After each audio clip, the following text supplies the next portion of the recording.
જનોર ખાતે આવેલી એનટીપીસી કંપનીમાં કોન્ટ્રાક્ટર અને મેનેજમેન્ટ દ્વારા થતા આર્થિક અને માનસિક શોષણ સામે નારાજગી વ્યક્ત કરતા ભારતીય મજદૂર સંઘના નેતૃત્વ હેઠળ કાર્યરત 300થી વધુ કામદારોએ કંપનીમાં કામબંધી કરતા ખળભળાટ મચી જવા પામ્યો હતો. બીએમએસ યુનિયનના આગેવાનોના જણાવ્યા મુજબ કંપનીમાં છેલ્લા ઘણા સમયથી હંગામી ધોરણે કાર્યરત કામદારનું શોષણ થઈ રહ્યું છે. ખાસ કરીને ઓટો બેઝના એક કર્મચારી 2 મહિનાથી કોઈ કારણ વગર સેવા પરથી દૂર કરાયા છે, જે છેલ્લા 20 વર્ષથી ફરજ બજાવી રહ્યા હતા. કામદારોનો પગાર ઘટાડી દેવાનો પણ પ્રયાસ કરવામાં આવ્યો છે.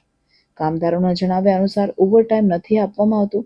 ડ્રાઈવરોને 24 કલાક ફરજ બાદ પણ વીકલી ઓફ મળતો નથી. જીપીએચ પણ આપવામાં આવતી નથી. ઉપરાંત લેબર કાયદાઓના ખુલ્લેઆમ ઉલ્લંઘન થઈ રહ્યા છે.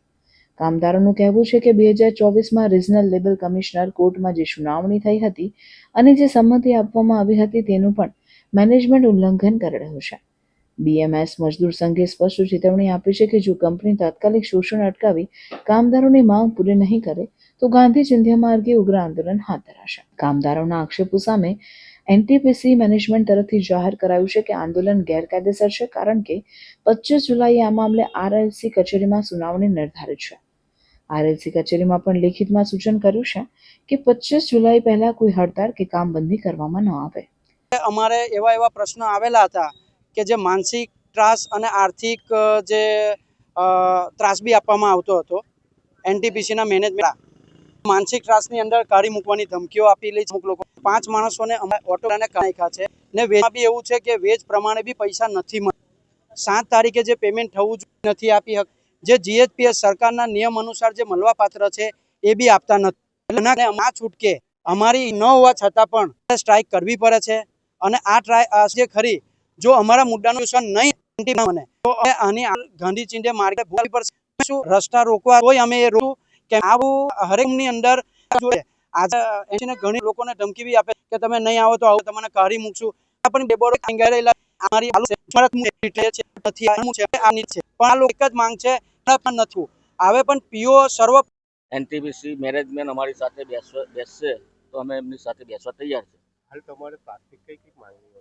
માંગણીઓમાં તો અમારા 14 મુદ્દાઓ છે, એ તમને અમે આપીશું ને એ તમે અંદર મીડિયામાં જાણ કરી શકો. મુખ્ય મુદ્દા કયા છે?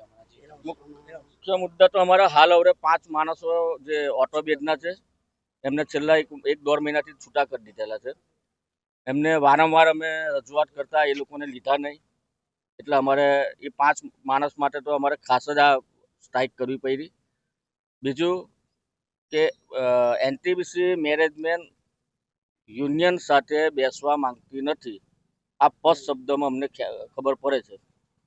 એટલે અમારો એક જ અમારે અરજ છે એનટીપીસી મેનેજમેન્ટ, જીએમ સાહેબને ને અમારા જે લેબર પર જે અત્યાચાર થાય છે એ અત્યાચાર અમારે અને શોષણ બંધ થાય, લેબરોનું શોષણ બંધ થાય, એ જ અમારી માંગ છે. કેટલા જણ હશે? અમારા વર્કર 300 પ્લસ છે. લેબર કોન્ટ્રાક્ટ લેબર છે. અને આ નિરાકરણ નહીં આવે પ્રશ્નો આ નિરાકરણ નહીં આવે તો જ્યાં સુધી અમારે બેસવાનું રહેશે તો અમે બહાર બેસીશું અને ગાંધી ચિંધ્યા માર્ગે અમે આંદોલન કરીશું. મેનેજમેન્ટ દાવો કરી રહ્યું છે કે કામદારોને અગાઉ જે એલાઉન્સ મળતા હતા તે કોન્ટ્રાક્ટર પોતાના ખર્ચે આપતા હતા, કંપની તરફથી નહીં. આમ છતાં કામદારોના નિયમોનો ભંગ કરીને હડતાળ પર ઉતરી આવ્યા છે, જેના પગલે મેનેજમેન્ટે આ બાબતની જાણ આરએલસી ઓફિસને કરી છે. આ કેસમાં 16 જુલાઈએ સુનાવણી થઈ હતી અને હવે 25 જુલાઈએ ફરી સુનાવણી નિર્ધારિત છે. ત્યાં સુધી સ્થિતિ જટિલ બની રહે તેવી શક્યતા છે.